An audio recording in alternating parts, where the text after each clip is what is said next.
Cara, esse tempo todo aí, né? Já são 28 anos, você acaba lidando com tudo de melhor e de pior numa sociedade. 28 anos de polícia, você vê a coisa, tudo de ruim, tudo de bom.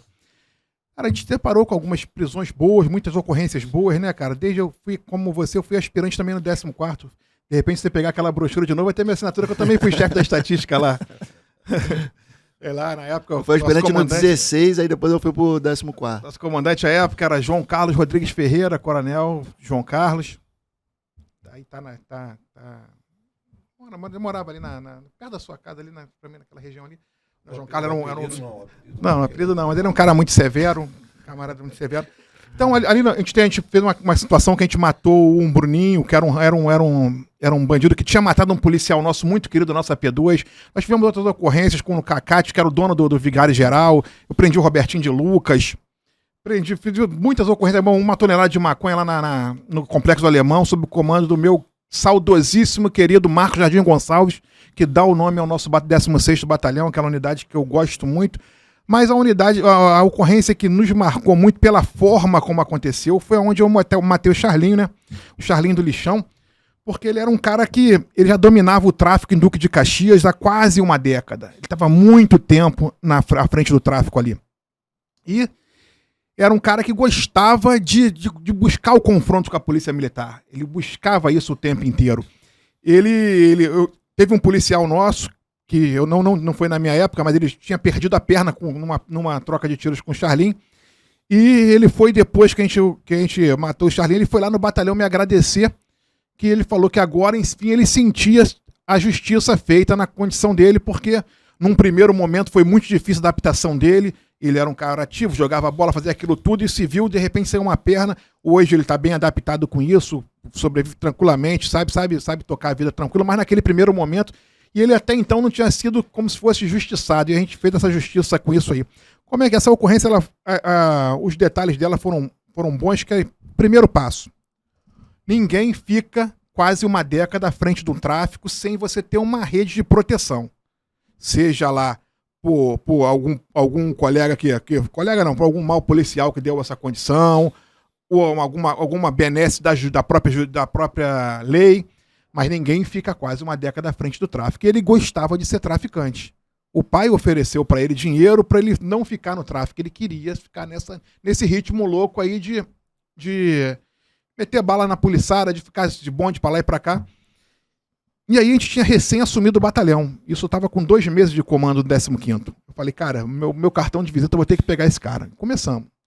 Só que, eu precisava de uma equipe bem pequena, bem enxuta para fazer isso. Pessoal que fosse da minha confiança, que eu ainda estava receoso, eu não sabia todo mundo que era do efetivo, quem eu poderia confiar ou não, naquele momento. E a gente reuniu um grupinho pequeno, de 10 cabeças, e começamos a trabalhar. Tudo que a gente tinha dele, a gente ia juntando. Cara, conseguimos um dadozinho que, foi uma coisa boa. Conseguimos alguém soprar um carro que ele se deslocava. Cara, isso aí já foi demais. Vai dar trabalho, mas é um caminho. Então a gente começou a pensar algumas rotas que ele poderia passar e ir no esbarrão mesmo. Cara, vamos ficar lá numa VIG, lá naquele local. E como a equipe era pequena, eu tinha que bancar umas VIG com os caras lá, senão a gente não ia ter como. Eram alguns lugares que a gente tinha que bater, não era só uma rota por onde ele poderia passar. A gente conseguiu fazer um fechamento de forma que a gente priorizou 3 rotas para a gente poder ficar monitorando que ali ele poderia passar o carro. A gente sabia a placa e tal, mas era um carro que não saía de bobeira da favela. Tinha algumas vigilâncias que eram muito longas. Quando a gente foi apertando, a coisa foi ficando mais... As informações foram batendo um pouco mais. Tinham vigilantes que já ficavam quase 12 horas por dentro do carro. Aí você já tinha que... desconfortável isso tudo. Então, a gente se deparou, nessa eu não estava, nessa VIG, os caras se depararam com o carro vindo. E ficou aquela, cara, e agora? Carro filmadaço, aborda ou não aborda? Um trabalhão desse, se você abordar e ele não estiver no carro, perdemos o trabalho.